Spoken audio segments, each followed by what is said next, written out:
Facebook live में आप लोगों का स्वागत है। आज हम लोगों ने बातचीत का विषय रखा है, मोदी सरकार ने जो एक नया draft national higher education qualifications framework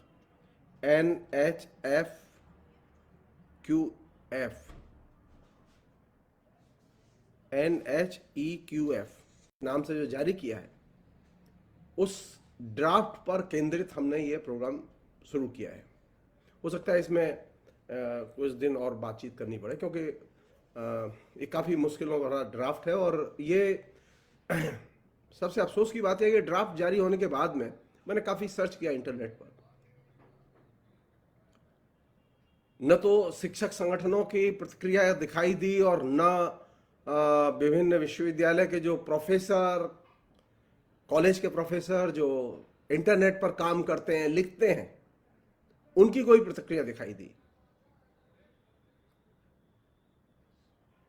जिस हायर एजुकेशन से हमारी रोटी रोजी चलती है, उस हायर एजुकेशन को नरेंद्र मोदी की सरकार कंप्लीट विध्वस्त करना चाहती है और उसे बाजार के हाथों बेचना चाहती है। और इस पर शिक्षकों और विद्यार्थियों में कोई चिंता का न होना, न किसी छात्र संगठन का कोई स्टेटमेंट दिखाई दिया मुझे। मैं नहीं जानता अगर कहीं छपा हो तो, लेकिन मैंने इंटरनेट पर बहुत सर्च किया। मैं रेगुलर अखबार पढ़ता हूं इंटरनेट से ही। इंटरनेट पर सैकड़ों मेरे दोस्त हैं जो कि शिक्षक हैं।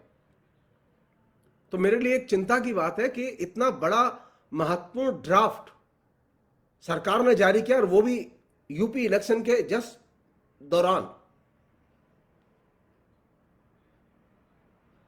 लेकिन उस ड्राफ्ट को लेकर जो रिएक्शन होना चाहिए था, वो रिएक्शन कहीं दिखाई नहीं दे रहा है।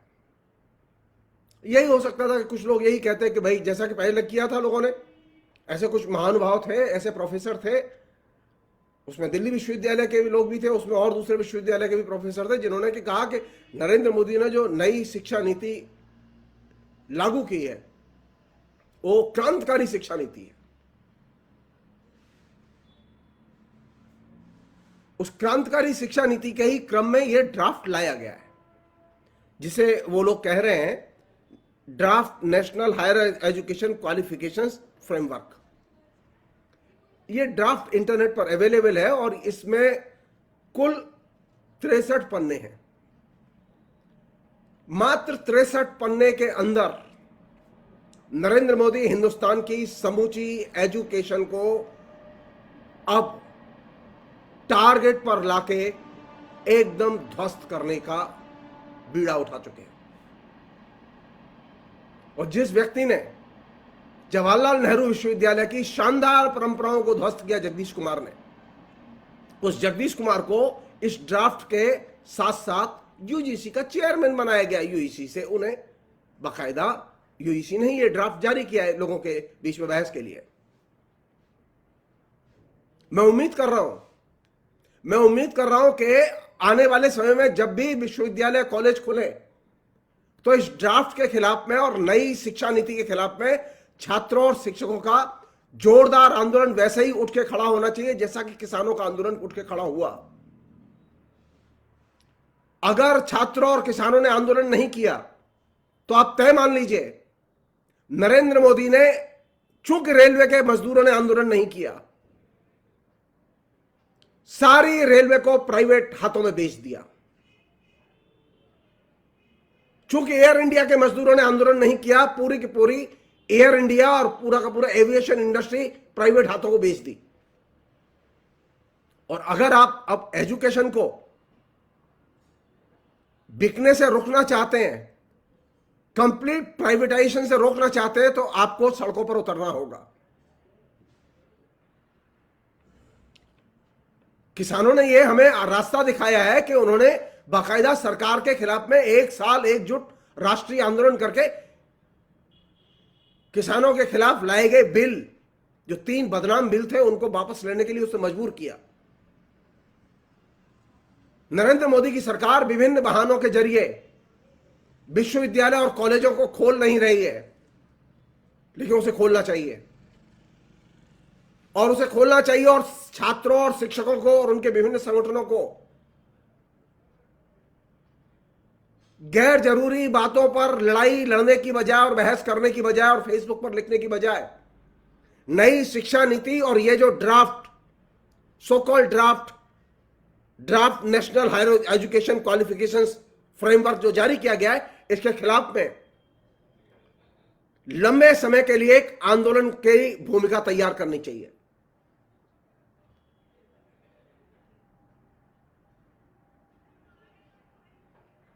मैंने जब ये ड्राफ्ट पढ़ा और इस पर मेरे दिमाग में था कि मैं इस पर बात करूंगा, लेकिन मैं चाहता था कि थोड़ा सा देर से बात करूं। मैं लुकाच और ब्रेख्त के बारे में मैं बात कर रहा था, तो मैं उसे बीच में डिस्टर्ब नहीं करना चाहता, लेकिन लगा कि इलेक्शन का टाइम है और दूसरी भी चीजें हैं और यूनिवर्सिटी कॉलेज खुलेंगे, इसके पहले शिक्षकों के बीच में जाना चाहिए। क्योंकि विभिन्न शिक्षक संगठन अभी निष्क्रिय पड़े हुए हैं।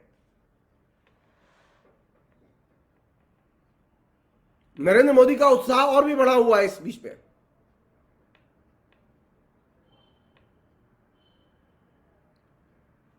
अब इस ड्राफ्ट में क्या है, इसके हम कुछ पक्षों की आज चर्चा करेंगे, कुछ पक्षों की चर्चा बाद में करेंगे, अगले एपिसोड में करेंगे। कुछ पक्षों की चर्चा आज हम करेंगे। पहला जो पक्ष है, जैसे कि नरेंद्र मोदी जिसे कहें कि किसी को आदत होती है ना, तो वो आदत से लाचार होता है। नरेंद्र मोदी आदत से लाचार है कि वे अगर अब क्वालिफिकेशन के फ्रेमवर्क की बात कर रहे हैं, तो फ्रेमवर्क की बात करते समय उस ड्राफ्ट का सेकंड पैराग्राफ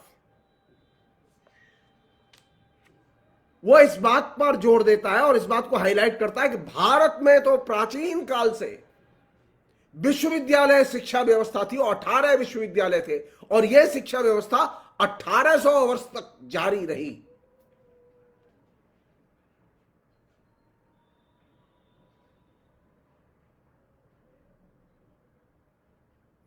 उस प्राचीन कालीन शिक्षा व्यवस्था को, प्राचीन कालीन विश्वविद्यालयों की व्यवस्था को उद्धृत करने का मकसद क्या है?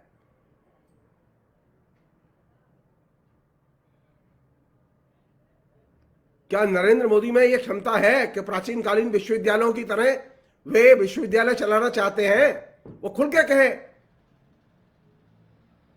प्राचीन कालीन विश्वविद्यालयों का जिक्र करने का मतलब यह कि प्राचीन कालीन विश्वविद्यालय राजाओं और अमीरों के दान पर चलते थे, और अभी जो विश्वविद्यालय का ढांचा है, जिसमें कि सरकारी विश्वविद्यालय आते हैं बड़े पैमाने पर, जिसमें कि हिंदुस्तान की पूरी एजुकेशन का बहुत बड़ा हिस्सा शामिल है, उसको राज्य संचालित करता है। और राज्य का मतलब है जनता की संपत्ति से वो संचालित होते हैं, वे सेठ साहूकारों की संपत्ति से या राजाओं की संपत्ति से संचालित नहीं होते।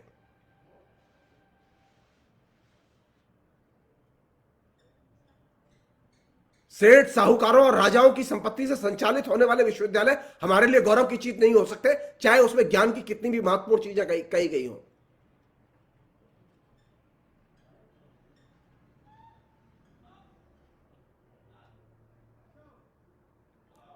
सबके लिए शिक्षा पहली बार तब आई जबकि हिंदुस्तान में स्वाधीनता संग्राम के दौरान राजा राममोहन राय ने इसकी नींव रखी, ईश्वरचंद विद्यासागर ने इसकी नींव रखी। ईश्वरचंद विद्यासागर के पहले किसी भी धर्मगुरु को, किसी भी धार्मिक विद्वान को, किसी भी विश्वविद्यालय को, चाहे वो नालंदा हो चाहे तक्षशिला हो, सबके लिए शिक्षा के द्वार खुले हुए नहीं थे। यह दिमाग से निकाल देना चाहिए कि अंग्रेजों ने सबके लिए शिक्षा की शुरुआत की।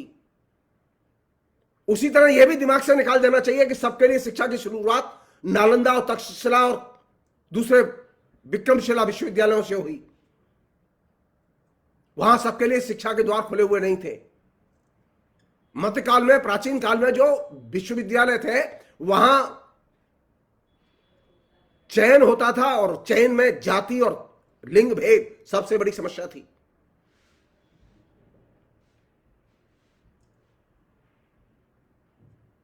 मौका लगेगा तो कभी उस पर बात कर लेंगे, लेकिन यह जो कूपमंडूकता जो हमारे बीच में फैलाई जा रही है कि प्राचीन काल में भारत में 1800 वर्ष तक 18 विश्वविद्यालय उनकी शिक्षा जारी रही,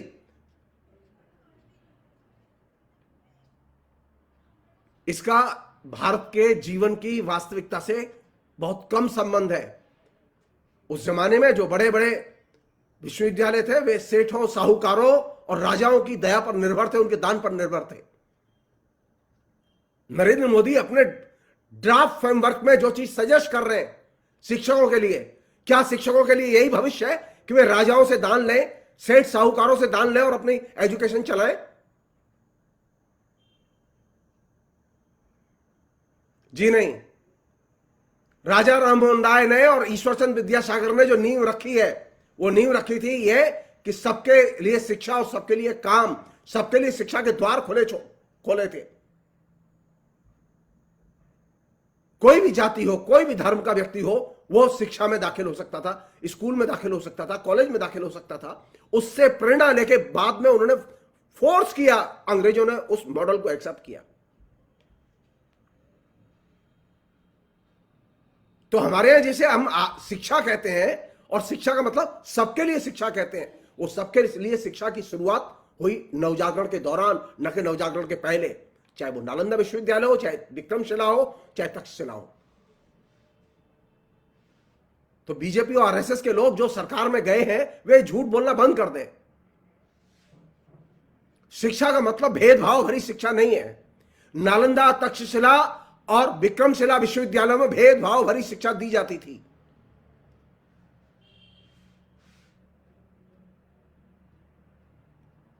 उन विश्वविद्यालयों में तो भूत प्रेत की भी शिक्षा दी जाती थी, तंत्र शास्त्र पढ़ाए जाते थे। हमारे आधुनिक विश्वविद्यालयों ने इस सारी की सारी परंपरा से अपने को अलग किया।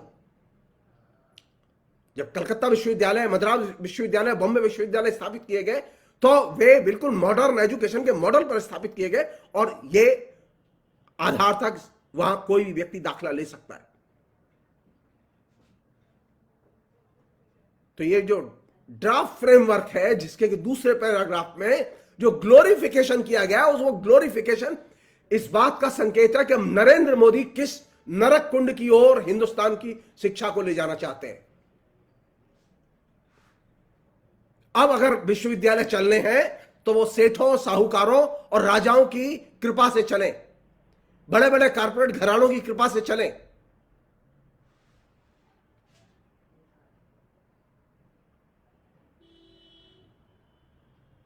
पुराने का अगर इतना ही मोह है नरेंद्र मोदी को, तो हम कहना चाहते हैं नरेंद्र मोदी ईमानदारी से सिर्फ एक बात बताएं, पिछले 7 साल में प्राचीन एजुकेशन के जो संस्कृत पाठशालाएं थी, सैकड़ों संस्कृत पाठशालाएं उत्तर प्रदेश में बंद की गई हैं।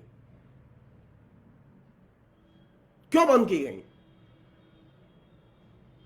आरएसएस के लोग क्यों नहीं संस्कृत पाठशालाओं में पढ़ने के लिए जाते? अगर विक्रमशिला और तक्षशिला के पाठशालाओं में सबसे अच्छी पढ़ाई होती थी और ज्ञान के वो भंडार थे, तो आज भी तो वो ज्ञान के भंडार खुले हुए हैं, संस्कृत पाठशालाएं, संस्कृत विश्वविद्यालय खुले हुए हैं, लेकिन आरएसएस के लोग पढ़ने नहीं जाते। किसे मूर्ख बनाते हैं ये लोग? मैं स्वयं 13 साल संस्कृत मीडियम से संस्कृत पाठशाला में रेगुलर विद्यार्थी की तरह पढ़ चुका हूं, और मैं बहुत भरोसे के साथ, दावे के साथ आपसे कह रहा हूं ये बात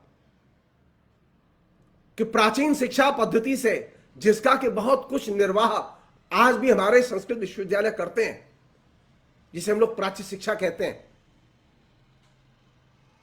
आरएसएस के लोग कभी पढ़ने नहीं जाते वहां। आरएसएस के लोगों को संस्कृत पढ़ने से कोई लेना देना नहीं है। आपको 4 अग्रवाल और खंडेलवाल, बनिया, जैनी, ये तमाम किस्म के जो बीजेपी के कार्यकर्ता हैं, ये किसी भी विश्वविद्यालय में संस्कृत के स्टूडेंट के तौर पर मिलेंगे नहीं। हिंदुस्तान की जनता को मूर्ख बनाने के लिए यह डॉक्यूमेंट के फ्रेमवर्क में इस तरह से पेश किया जा रहा है कि प्राचीन काल में 1800 वर्ष तक विश्वविद्यालय एजुकेशन रही है। अरे 1800 वर्ष तक अगर विश्वविद्यालय एजुकेशन रही होती तो राजा मूर्ख नहीं होते। हिंदुस्तान के अधिकांश राजा अशिक्षित थे और या कम शिक्षित थे या मूर्ख थे।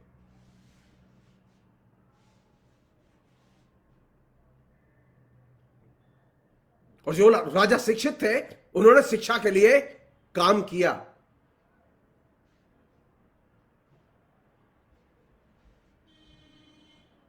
नरेंद्र मोदी को यह बात सोचनी चाहिए कि वे जो कह रहे हैं, और जो नरेंद्र मोदी के अनुयायी है उन्हें सोचना चाहिए कि वे जो कह रहे हैं, जो फ्रेमवर्क में सजेस्ट कर रहे हैं, वो कौन सा भविष्य बता रहे हैं आपके लिए।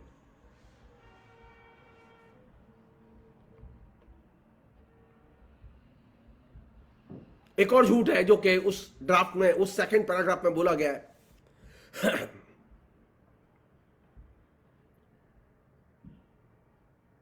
झूठ यह है, उसमें एक कहा गया उन प्राचीन विश्वविद्यालयों में सभी विषय पढ़ाए जाते थे, छात्रावास थे, ग्लोबल इंटरेक्शन था, सेक्युलर शिक्षा थी, हर मुद्दे पर तर्क से पढ़ाया जाता था। वित्तीय मदद थी, इंडोपमेंट था, पब्लिक फंडिंग थी, स्वायत्तता थी,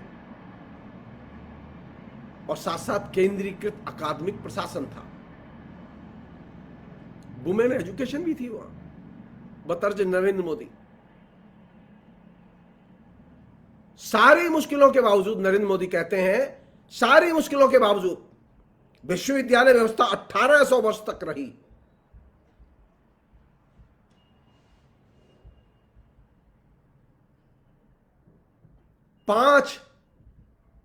पांच विदुषी शिक्षिकाओं के नाम बताएं नरेंद्र मोदी के मध्यकाल में। 5 विदुषी शिक्षिकाएं थीं जिन्होंने के लोगों को पढ़ाया था।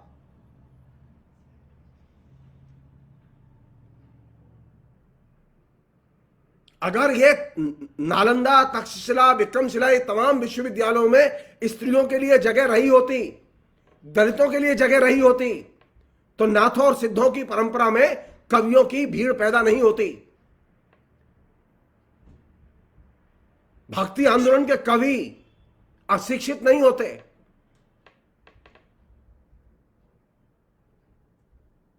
झूठ की भी एक सीमा होती है, असीम झूठ, जितना इच्छा हो झूठ बोल लो।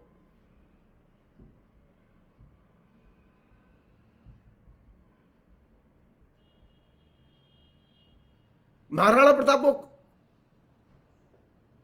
अकबर को किस विश्वविद्यालय में पढ़ते देखा किसी ने? सीमा होती है हर चीज की, झूठ की भी। पुराने विश्वविद्यालय में, फिर रिपीट कर रहा हूं, प्राचीन विश्वविद्यालयों में बाकायदा डिस्क्रिमिनेशन था, सबके लिए शिक्षा खुली हुई नहीं थी।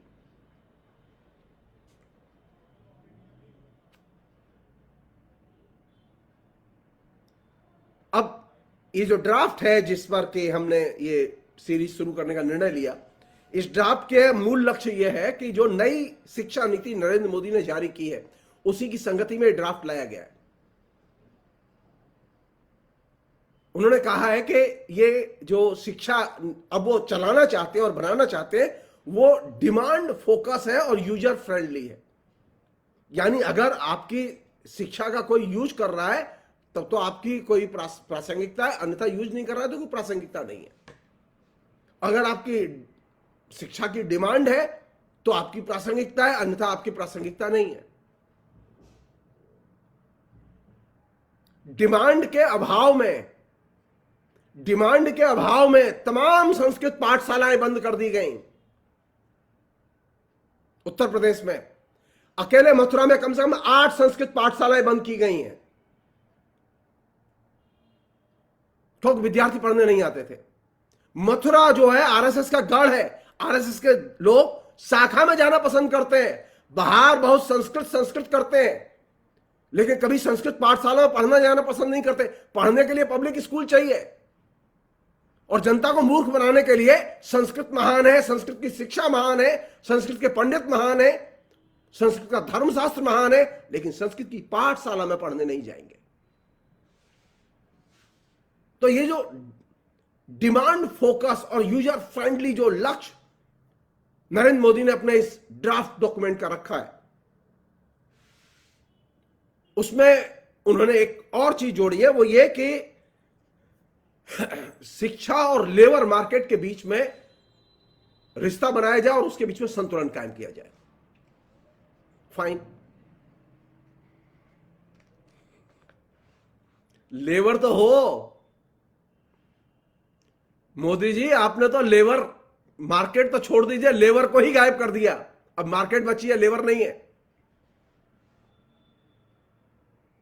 22 करोड़ लोग अपनी नौकरी से वंचित हो चुके हैं और वे अब मजदूर की कैटेगरी से, विभिन्न किस्म की कैटेगरी से बाहर जा चुके हैं। 80 करोड़ से अधिक लोग जो अब कंगाली के कगार पर है, जहां के आप राशन सप्लाई देते हैं, वो कब पढ़ने जाएंगे? कहां पढ़ने जाएंगे? वो, उनके पास खाने के लिए नहीं है, पढ़ने का कैसे जाएंगे उनके बच्चे? उनके पास फीस देने के लिए पैसे नहीं है, उनके गांव में स्कूल नहीं है। आपने 7 साल में कहीं स्कूल खोलने की कोशिश नहीं की।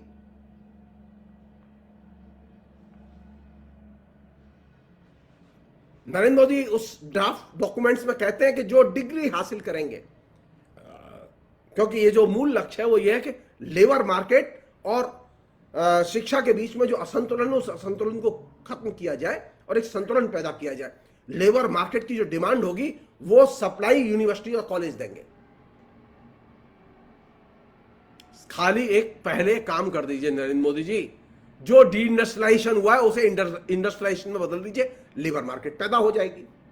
बिना लेबर मार्केट के शिक्षा किसके लिए?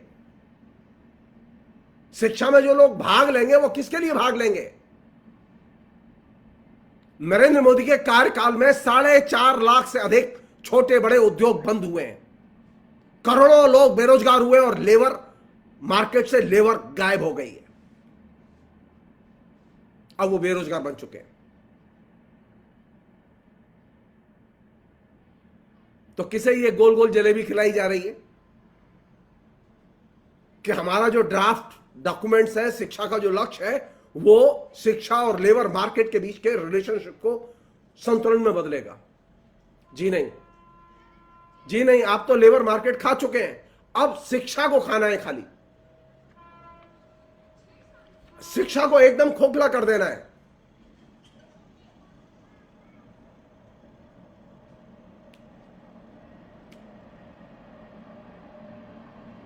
उन्होंने एक और बात कही है, बहुत ही मजेदार बात कही है। मतलब ज्ञानी लोग हैं और इससे पता चलता है कि नरेंद्र मोदी के सरकार में ज्ञानियों की एकदम वर्षा हो रही है और भीड़ आई हुई है। उन्होंने लिखा है उस ड्राफ्ट में कि 1980-90 के दशक में विभिन्न दुनिया के देशों के जो एक्सपीरियंस रहे हैं, उन एक्सपीरियंस को, मतलब यूरोप के देशों के अनुभव और दूसरे पश्चिमी देशों के अनुभव, इन सबको मद्देनजर रखते हुए उन्होंने इस ड्राफ्ट को तैयार किया है और उसका नाम उन्होंने दिया है draft national higher education qualifications framework.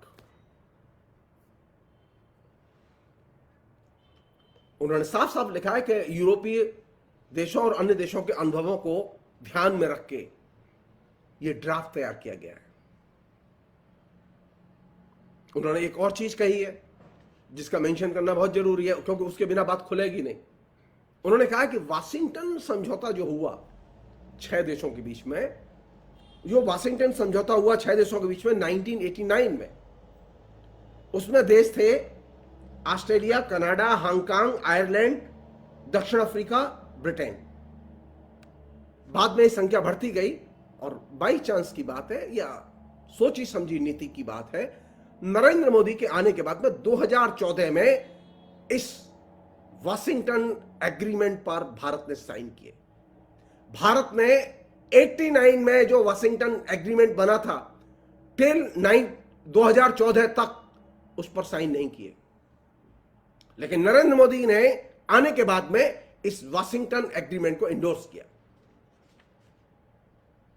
और ये वाशिंगटन एग्रीमेंट के बाद में सिडनी एग्रीमेंट आया, डबलिन एग्रीमेंट आया, ये 3 एग्रीमेंट आया और उसके बाद में अनेक देशों ने उस पर सिग्नेचर किए। अब मैं सिर्फ एक छोटी सी चीज और बहुत महत्वपूर्ण चीज नरेंद्र मोदी जी से पूछना चाहता हूं और उनके जो लठैत है एकेडमिक्स में उनसे पूछना चाहता हूं। वाशिंगटन एग्रीमेंट अवेलेबल है इंटरनेट पर। वाशिंगटन एग्रीमेंट में साफ लिखा हुआ है कि हम ये जो एग्रीमेंट कर रहे हैं ये सिर्फ अंडर ग्रेजुएट इंजीनियरिंग के कोर्स के लिए कर रहे हैं। इस वाशिंगटन एग्रीमेंट का इंजीनियरिंग के पोस्ट ग्रेजुएट कोर्स से भी कोई लेना देना नहीं है। नरेंद्र मोदी की विप्लव बुद्धि, विध्वंसकारी बुद्धि देखिए कि जो एग्रीमेंट सिर्फ इंजीनियरिंग के लिए किया गया, उसको उन्होंने हिंदुस्तान के पूरी एजुकेशन का मॉडल बना दिया। तो ये तो सीधे सीधे वाशिंगटन एग्रीमेंट का एक तरह से उल्लंघन है। वाशिंगटन एग्रीमेंट साफ कहता है कि सिर्फ हम लोग जो 6 दोस्त सिग्नेटरीज हैं और जो बाद में जो और सिग्नेटरीज कंट्रीज उसमें शामिल हुए, वाशिंगटन एग्रीमेंट में साफ लिखा हुआ है कि वाशिंगटन समझौता जो एकेडमिक क्वालिफिकेशन के फ्रेमवर्क पर बात कर रहा है, वह समझौता सिर्फ अंडर ग्रेजुएट इंजीनियरिंग के लिए है।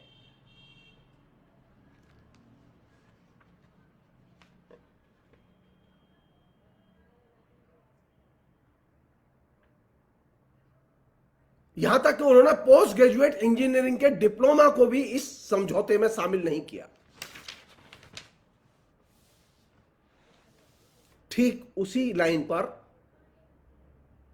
सिडनी और डबलिन एग्रीमेंट तैयार हुआ। सन 89 में अमेरिका, ब्रिटेन, कनाडा, ऑस्ट्रेलिया आदि ने साइन किए थे। भारत ने इसमें 2014 में साइन किए। डबलिन समझौता मई 2002 में हुआ और सिडनी समझौता 2001 में हुआ। तो ये 3 एग्रीमेंट हैं जिनके आधार पर नरेंद्र मोदी ग्लोबल एक्सपीरियंस को भारत में लाना चाहते।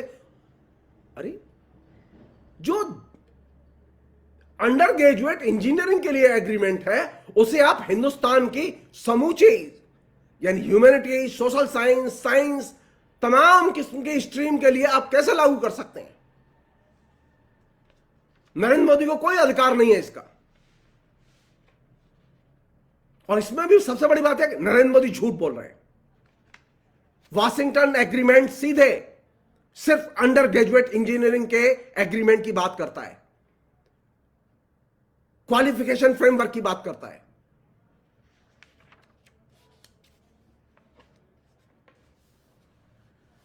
नरेंद्र मोदी ने बड़े गर्व के साथ में उस ड्राफ्ट में, मैं नरेंद्र मोदी का नाम जानबूझ के ले रहा हूं क्योंकि नरेंद्र मोदी के बिना नरेंद्र मोदी की सरकार में पत्ता नहीं हिलता। वो ड्राफ्ट नरेंद्र मोदी की चरण रज को छुए बिना आ नहीं सकता बाहर। जगदीश कुमार की ताकत नहीं है, यूईसी चेयरमैन की कोई ताकत नहीं है।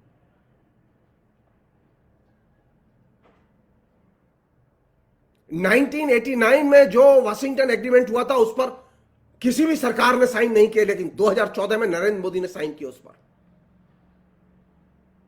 वाशिंगटन एग्रीमेंट को पूरी समूची एजुकेशन में लागू करने का मतलब है समूची एजुकेशन व्यवस्था का एक तरह से विध्वंस। और वो विध्वंस कैसे होगा, इसका फ्रेमवर्क मैं आपके सामने सजेस्ट कर रहा हूं।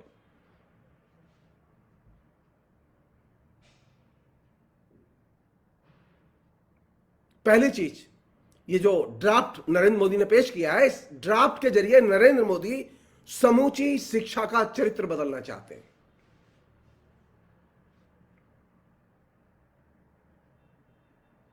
अभी तक यह था कि हमारे यहां विश्वविद्यालयों की स्वायत्तता थी, पाठ्यक्रम की स्वायत्तता थी, विद्यार्थियों के पास में भी स्वायत्तता थी, लेकिन शिक्षण की पद्धति की भी स्वायत्तता थी, उसी तरह सीखने की भी स्वतंत्रता थी। लेकिन नरेंद्र मोदी जब से आए उन्होंने सिस्टमेटिकली इन सब चीजों को एक एक करके कटेल किया है। और ये जो नया जो मॉडल फ्रेमवर्क जो उन्होंने सजेस्ट किया है ड्राफ्ट के तौर पर, ये इन सारी चीजों को एक सिरे से इवॉलिश करता है।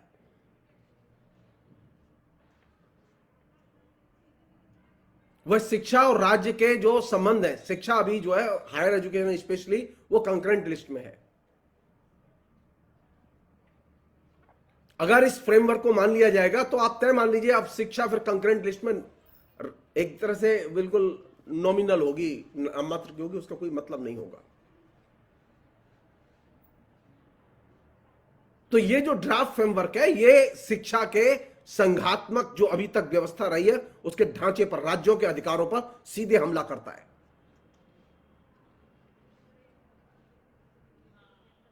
ये एक तरह से केंद्रीकृत विदेशी मॉडल है। सेंट्रलाइज जो है एजुकेशन होगी पूरे देश में, सारे विषय एक जैसे पढ़ाए जाएंगे, सारे तरीके एक जैसे होंगे।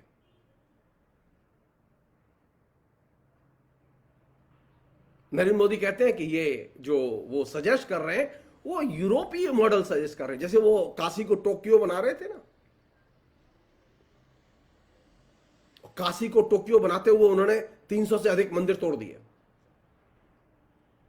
अब वो यूरोपीय मॉडल के नाम पर जो चीज लाना चाहते उसका यूरोपीय मॉडल से कोई लेना देना नहीं है, वो खाली नाम के लिए यूरोपीय मॉडल वहां लिखा हुआ ड्राफ्ट में, क्योंकि आरएसएस वालों को नहीं मालूम, या मालूम है तो जानबूझ के वे छुपा रहे हैं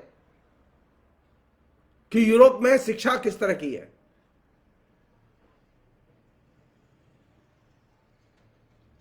तो यूरोपीय मॉडल के नाम पर नरेंद्र मोदी एक तरह से नकल करके सेंट्रलाइज मॉडल एजुकेशन का इंप्लीमेंट करना चाहते हैं, और इस क्रम में वे शिक्षा के क्षेत्र में जो अभी बड़े अंतर हैं, मसलन जो विद्यार्थी शहर में पढ़ता है, महानगर में पढ़ता है, गांव में पढ़ता है, यूपी में पढ़ता है, बंगाल में पढ़ता है, तमिलनाडु में पढ़ता है, केरल में पढ़ता है, इनके शिक्षा के बीच में अंतर है।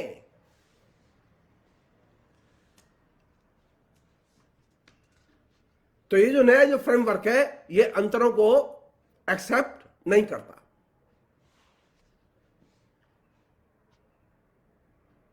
इसका परिणाम यह निकलेगा कि अब सिर्फ विश्वविद्यालय की ऑटोनॉमी सिर्फ कागज पर होगी, ऑटोनॉमी हटा नहीं रहे वो, लेकिन वो सिर्फ अब कागजी होगी, क्योंकि नरेंद्र मोदी को शौक है यूरोपीय मॉडल के आधार पर एजुकेशन को विकसित करने का। तो हम कहना चाहते हैं कि जिन लोगों ने यूरोप की शिक्षा व्यवस्था पर लिखा है,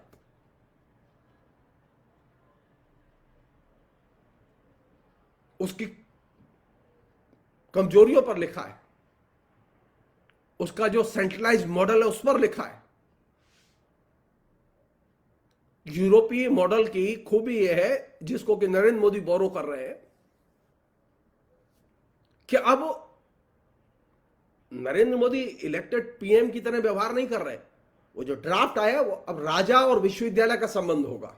अभी तक राज्य और विश्वविद्यालय का संबंध था, अब राजा और विश्वविद्यालय का संबंध होगा। अब विश्वविद्यालयों में क्या होगा यह राजा की इच्छा पर, राजा को जो अच्छा लगेगा वो विश्वविद्यालय में होगा। अभी तक नरेंद्र मोदी सेंट्रल यूनिवर्सिटीज में यही करते रहे।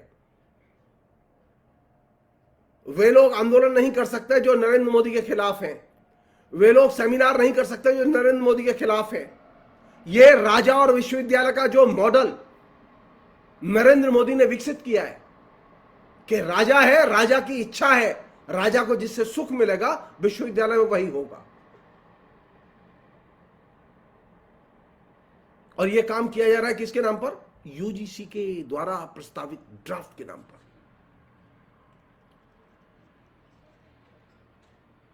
नरेंद्र मोदी कोई भी चीज करते समय, न उन्होंने शिक्षा नीति बनाते समय न तो शिक्षकों की राय ली, न छात्रों की राय ली, न कर्मचारियों की राय ली। नरेंद्र मोदी ने पूरे देश में किसी भी विश्वविद्यालय में कोई डिबेट डिस्कशन नहीं कराया और नई शिक्षा नीति लागू कर दी और पुरानी एबॉलिश कर दी। तो जिन लोगों को शिक्षा का अनुभव है, जो एजुकेशन से वर्षों जुड़े रहे हैं, उनके अनुभव का कोई दाम नहीं है। सिर्फ राजा की इच्छा, राजा की इच्छा है अब शिक्षा को बेच दो, तो सारी चीजें अब उसकी संगति में तैयार हो रही हैं। राजा की इच्छा थी कि रेल को बेच दो, तो उसी की संगति में सारी चीजें तैयार हुई और रेल बेच दी गई। उन लोगों को रेल बेच दी गई जिन लोगों ने कभी रेल की 1 इंच पटरी नहीं लगाई। उन लोगों को एयर इंडिया बेच दी गई जिन लोगों ने कभी भी कोई भी 1 इंच जमीन एयरपोर्ट के लिए विकसित नहीं की, क्योंकि राजा की इच्छा थी। ये जो राजा और विश्वविद्यालय का संबंध अब नरेंद्र मोदी शिक्षा में लाना चाहते हैं, तो अब उसमें उसी नीति पर बात होगी जिसको राजा चाहता है, उस नीति पर बात नहीं होगी जिसको जनता चाहती है या विद्यार्थी चाहते हैं या शिक्षक चाहते हैं। अब सब कुछ राजा के मूड और राजा की इच्छा और राजा के अहंकार पर निर्भर करता है।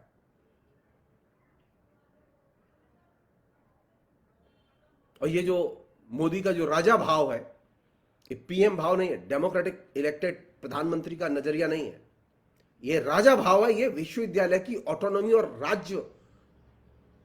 राज्य के साथ में विश्वविद्यालयों का और शिक्षा का जो संबंध है, इसको पूरी की पूरी तरह तहस नहस कर देगा।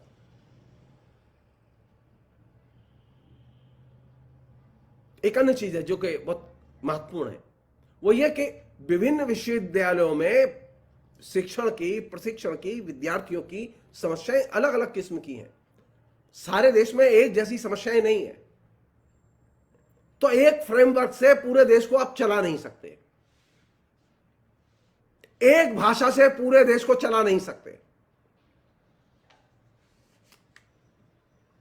नरेंद्र मोदी को यूरोपीय मॉडल पसंद है, नरेंद्र मोदी के अनुयायियों को यूरोपीय मॉडल पसंद है। मैं नरेंद्र मोदी की शिक्षा के लिए सिर्फ कहना चाहता हूं कि नरेंद्र मोदी जी ये जान लें कि यूरोपीय देशों में इंजीनियरिंग मॉडल इंप्लीमेंट होता है शिक्षा का,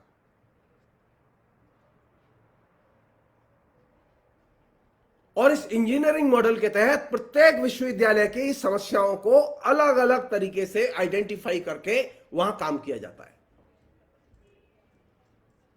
वहां सेंट्रलाइज्ड ढंग से सारे विश्वविद्यालयों को एक ही तरह से काम करने के लिए, एक ही किस्म के पाठ्यक्रम चलाने के लिए, सारे शिक्षकों को एक ही तरह से पढ़ाने के लिए तैयार नहीं किया जाता।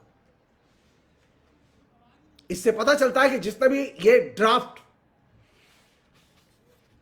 National higher education qualifications framework तैयार किया, उसने देश की जनता के साथ में चीटिंग की है।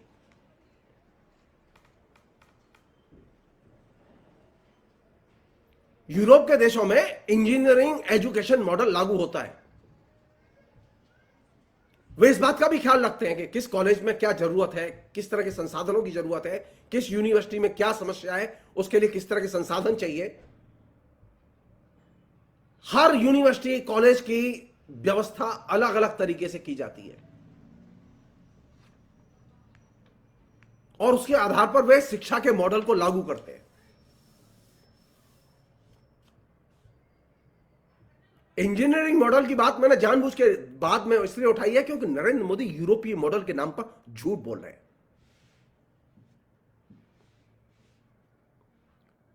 यूरोप के इंजीनियरिंग मॉडल में एजुकेशन का एक स्वायत्त संसार है और विश्वविद्यालयों का स्वायत्त संसार है, राज्य उसमें दखल नहीं देता। आप चाहे फ्रांस जाइए, चाहे ब्रिटेन जाइए, चाहे अमेरिका जाइए, आप चाहे और किसी देश में जाइए, इंजीनियरिंग मॉडल की खूबी है कि वहां रैशनल, लॉजिकल और कामकाजी जो है सहयोग के लिए एक मिनिमम एक एडमिनिस्ट्रेशन होना चाहिए, एक नियंत्रण होना चाहिए, उस पर जोर है। और वहां एक क्रमबद्ध विकास पर जोर है। और जो वहां मॉडल चुना गया जिसके आधार पर वहां शिक्षा का विकास हुआ, उसका बहुत गहरा संबंध वहां सैन्य जरूरतें और इंडस्ट्रियल रेवोल्यूशन की जरूरतों को ध्यान में रख के उस मॉडल को चुना गया। नरेंद्र मोदी ने तो पूरे देश में डी इंडस्ट्रियलाइजेशन कर दिया।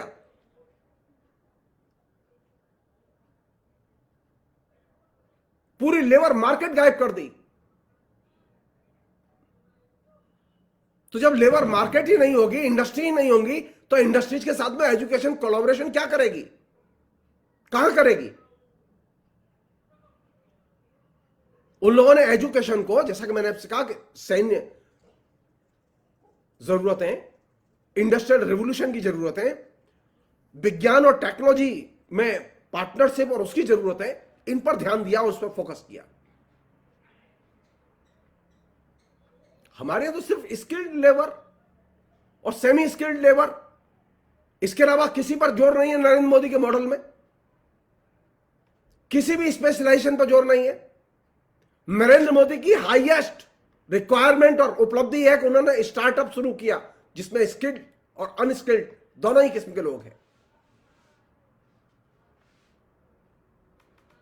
एक अन्य चीज है जो कि बहुत महत्वपूर्ण चीज है, वो यह कि ये जो फ्रेमवर्क है जो नरेंद्र मोदी ने सजेस्ट किया है, ये लैंग्वेज को लेकर एकदम साइलेंट है। भारत एक भाषा से नहीं पढ़ाया जा सकता। भारत एक भाषा का देश नहीं है। यूरोप में पढ़ाई लिखाई एक भाषा के आधार पर नहीं होती। यूरोप के विभिन्न देश अपनी अपनी भाषाओं में हायर एजुकेशन देते हैं। आपके यहां दसियों नेशनलिटीज हैं, उनकी दसियों भाषाएं हैं।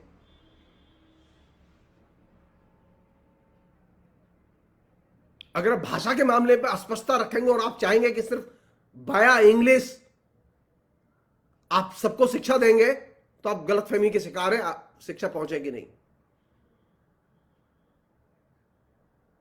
एक अन्य चीज वो ये कि किस भाषा में शिक्षा हो, नरेंद्र मोदी से पलट के सवाल तो किया जाना चाहिए ना। तक्षशिला में, विक्रमशिला में, नालंदा में किस भाषा में लोग पढ़ाते थे?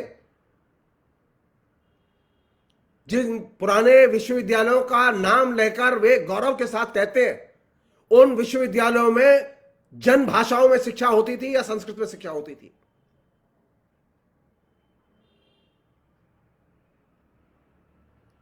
नरेंद्र मोदी हिंदुस्तान की एजुकेशन के जो नए फ्रेमवर्क को जिन्होंने सजेस्ट किया है, उसमें से प्राचीन विश्वविद्यालयों के गौरव का गान तो कर रहे हैं, लेकिन उस गौरव गान में जो लैंग्वेज का इशू है उसको टच क्यों नहीं कर रहे? खेल कुल के कि प्राचीन विश्वविद्यालयों में जो गौरवपूर्ण परंपरा थी भाषा के शिक्षण की, जो पद्धति अपनाई गई थी विद्वानों के द्वारा, चाहे वो धर्म कीर्ति हो, चाहे वो नागार्जुन हो, चाहे वो और दूसरे विद्वान हो, उन्होंने जो पद्धति अपनाई थी भाषा की, हम उसी भाषा की पद्धति को अपनाएंगे। क्या दिक्कत है? तब आपको प्राचीन विश्वविद्यालय नजर नहीं आते, आपको यूरोप के विश्वविद्यालय नजर नहीं आते। यूरोप में तमाम देशों में उनकी अपनी भाषा में शिक्षा होती है।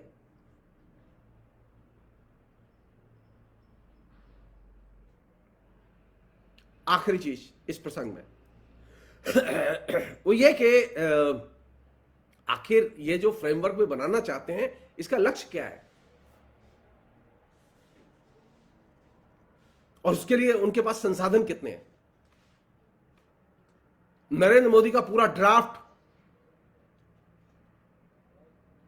कहां से संसाधन आएंगे इसकी बात नहीं करता, बल्कि वे इस बात को खुला छोड़ देते हैं निजी क्षेत्र के साथ में शिरकत के लिए। अब विश्वविद्यालय शिक्षा, कॉलेज की शिक्षा, उसका नया फ्रेमवर्क इस बात पर निर्भर करेगा कि आप पब्लिक प्राइवेट पार्टनरशिप कैसे विकसित करते हैं। यानी लौट के बुद्धू घर को आए, नरेंद्र मोदी की स्टाइल है अतीत की ओर लौटो। शिक्षा में भी वो अतीत की ओर लौटना चाहते हैं।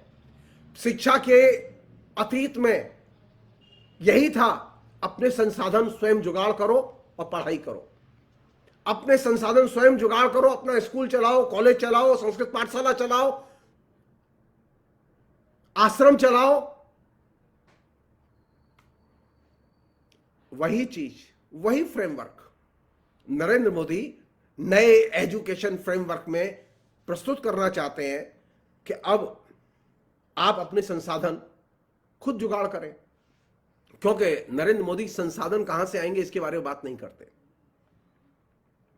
तो जाहिर है जिसके पास संसाधन होंगे उसे शिक्षा मिलेगी, जिसके पास संसाधन नहीं होंगे उसके पास शिक्षा नहीं मिलेगी।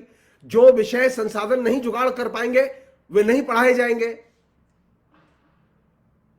इसका अर्थ यह होगा कि जैसा कि नरेंद्र मोदी ने उस ड्राफ्ट में भी लिखा है, उनकी नजर किस पर है? उनकी नजर है इंजीनियरिंग पर, उनकी नजर है टेक्नोलॉजी पर, उनकी नजर है विज्ञान पर। तो फिर समाज विज्ञान, ह्यूमैनिटीज वगैरह का क्या होगा? भाषा का क्या होगा? कहां पढ़ेंगे लोग?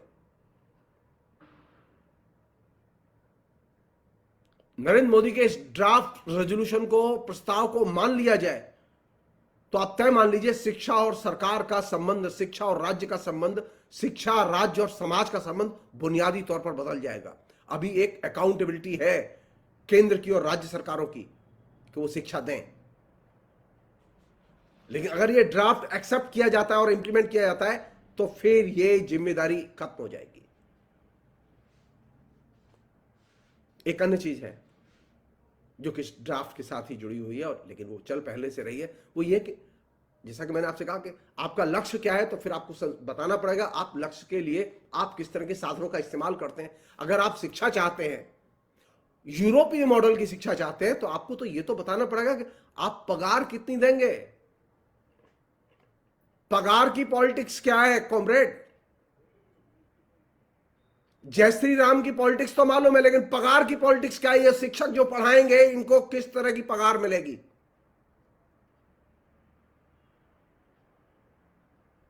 क्या वही पगार की पॉलिटिक्स रहेगी जो अभी जारी है? उत्तर प्रदेश में लोगों को यूजीसी के स्केल के हिसाब से न गेस्ट लेक्चरर को न पार्ट टाइम टीचर्स को पेमेंट नहीं मिलता। दिल्ली में जिस तरह का पेमेंट मिलता है उस तरह का पेमेंट अन्य राज्यों में नहीं मिलता। और जब ये पूरा का पूरा ढांचा एकदम ही बदल जाएगा तब पगार की स्थिति क्या होगी? आपने तो वायदा किया था ना, आपके पहले जो दूसरे लोग थे जो कि निजी क्षेत्र के बड़े हिमायती थे, आज भी बड़े हिमायती हैं जो लोग निजी शिक्षा के और निजी क्षेत्र में शिक्षा के, निजी क्षेत्र में शिक्षा के में पगार की राजनीति में जो अराजकता है, पगार की व्यवस्था में जो अराजकता है, लोगों की तनख्वाहों में जो अराजकता है, जो असुरक्षा है, वह अकल्प नहीं है।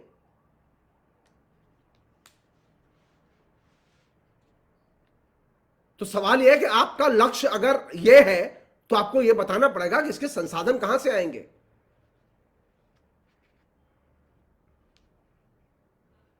अगर नरेंद्र मोदी का यह ड्राफ्ट स्वीकार कर लिया जाता है तो सिर्फ वही संस्थान बचेंगे, वही विभाग बचेंगे जो कि संसाधन जुगाड़ कर लेंगे, और जो संसाधन जुगाड़ नहीं कर पाएंगे वे कोलैप्स कर जाएंगे, वे नष्ट हो जाएंगे।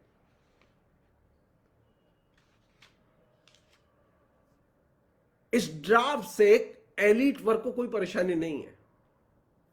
और संयोग की बात है कि हम शिक्षक जो यूनिवर्सिटी कॉलेज में पढ़ाते हैं वो अपने को एलीट से कम नहीं समझते, इसलिए उनको कोई चिंता नहीं है, क्योंकि एलीट की यह समस्या ही नहीं है कि एजुकेशन में कितना खर्चा होगा, कहां खर्चा होगा, कहां देना होगा, वो खर्चा देके पढ़ा लेगा। असल परेशानी है मिडिल क्लास के लोगों के लिए, निम्न मध्य वर्ग के लोगों के लिए, गरीब लोगों के लिए, जिनको की शिक्षा की सख्त जरूरत है, उनके लिए परेशानी है। अगर यह ड्राफ्ट लागू होता है तो यह वर्ग एक सिरे से शिक्षा से खदेड़ के बाहर कर दिए जाएंगे।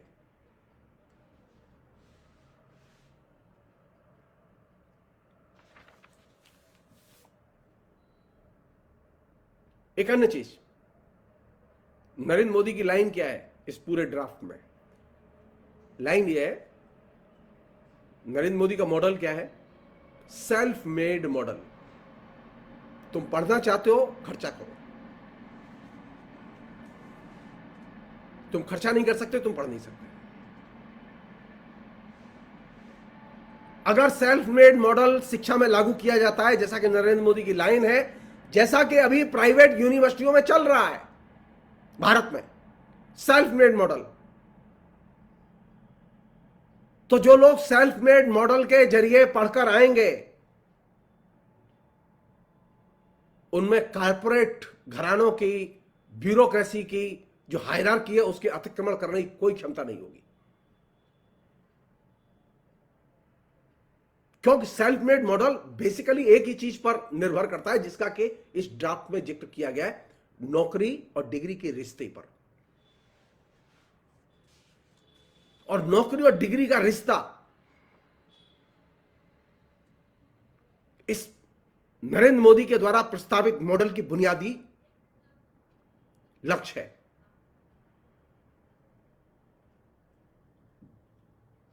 अगर यह लक्ष्य मान लिया जाएगा तो अब जिसको डिग्री है और नौकरी मिल गई उसकी तो सामाजिक हैसियत है, और जिसके पास डिग्री है लेकिन नौकरी नहीं मिली, जीरो।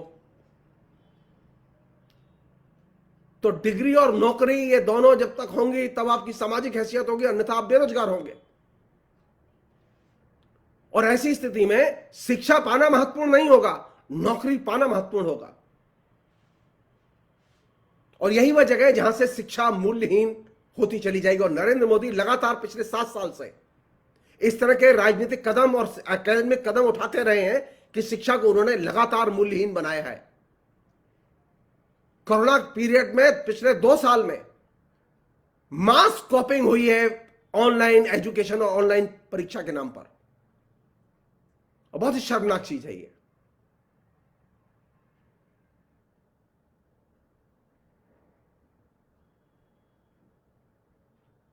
नई जो मॉडल है उसमें हो सकता है कि सबके पास डिग्री हो, लेकिन जरूरी नहीं सबके पास रोजगार हो।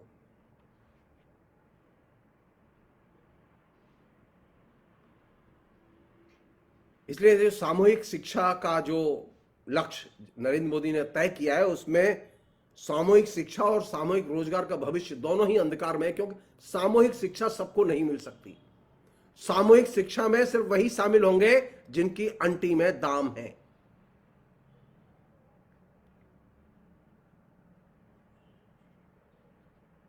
एक और चीज है जो कि मैं कहना चाहता हूं बहुत ही विनम्रता से, हमारे यहां बहुत सारे ऐसे लोग हैं जो Harvard university, Columbia university, Yale university, इन तमाम यूनिवर्सिटीज के नाम लेते हैं। इन तमाम यूनिवर्सिटियों में ऐसा कुछ खास नहीं पढ़ाया जाता जो अन्य दूसरे विश्वविद्यालयों में न पढ़ाया जाता हो। ये यूनिवर्सिटियों के नाम बड़े इसलिए हैं क्योंकि इनके साथ में बड़े कॉर्पोरेट हाउसेस के नाम जुड़े हुए हैं, बड़े कॉर्पोरेट हाउसेस के पैसे लगे हुए हैं वहां। नरेंद्र मोदी हिंदुस्तान में ठीक वही मॉडल लाना चाहते हैं। इस बार के बजट में उन्होंने साफ कहा है कि वे विदेशी विश्वविद्यालयों के कैंपस भारत में खोलेंगे।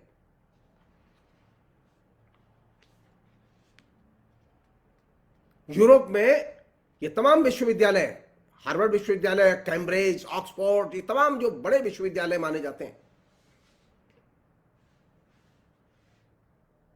इन विश्वविद्यालयों की डिग्री उनके जो कॉर्पोरेट कंट्रीब्यूटर है उसकी वजह से उसकी सामाजिक ताकत समझी जाती है। उस डिग्री में ऐसा कुछ खास नहीं होता जो दूसरी जगह ना हो। मसलन आपने अगर येल से लॉ में कोई परीक्षा देके पास की है और किसी और दूसरी यूनिवर्सिटी से पास की, तो कोई इसमें कोई खास फर्क नहीं हो कोर्स में।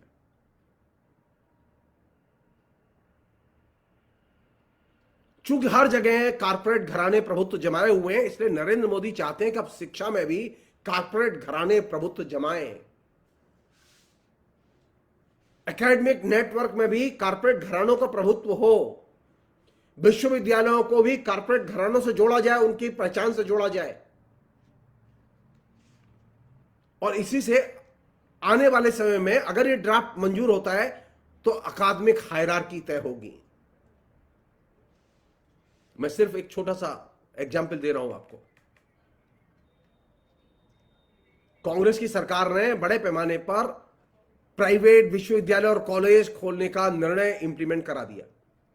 सैकड़ों संस्थान हैं, दर्जनों विश्वविद्यालय हैं, हजारों कॉलेज हैं जो प्राइवेट चला रहे हैं।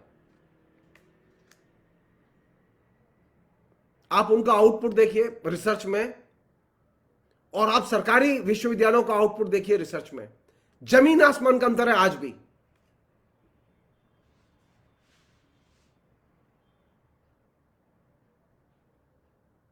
मैं अपना टाइम नष्ट नहीं करना चाहता अभी इस बीच में, क्योंकि मैं ऑलरेडी इस पर मैं पहले एक लेक्चर दे चुका हूं।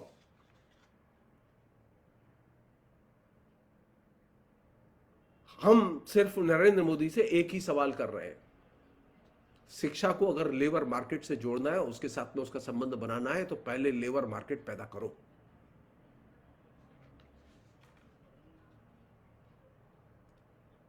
यूरोप का उदाहरण दे रहे थे ना, यूरोप में क्या हुआ है?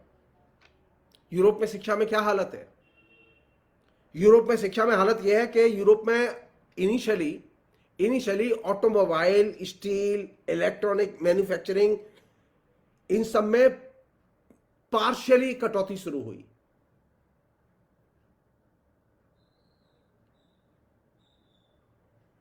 शुरू में एजुकेशन इनके साथ जुड़ी हुई थी, लेकिन पार्शली धीरे धीरे कटौती शुरू हुई, ऑटोमेशन आया और दूसरी चीजें आई, इसका शिक्षा पर असर पड़ा। बाद में कम्युनिकेशन और कंप्यूटर आया, मास कम्युनिकेशन आया, फाइनेंशियल वित्तीय सेवाएं आई, कॉर्पोरेट प्रबंधन आया, कंप्यूटर और उससे जुड़ी हुई तकनीक के शिक्षा के प्रश्न आए, क्योंकि ये तमाम इंडस्ट्रीज आई, तो इनके अनुकूल शिक्षा को मोड़ा गया और इनके अनुकूल पेशेवरों की मांग पैदा की गई। भारत में स्थिति क्या है? भारत में तो आपने सारी इंडस्ट्री कोलैप्स कर रही है। भारत में डी इंडस्ट्रियलाइजेशन अपने क्लाइमेक्स पर है।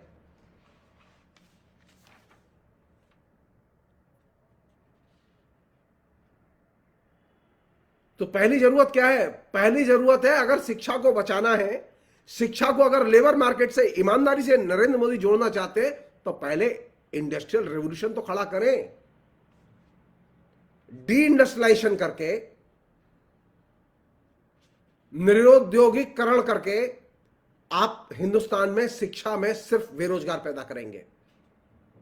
आप निरुद्योगीकरण करके शिक्षा को कॉर्पोरेट हाउस के हवाले करके सिर्फ शिक्षा में खुली लूट कॉर्पोरेट हाउस की शुरू करेंगे।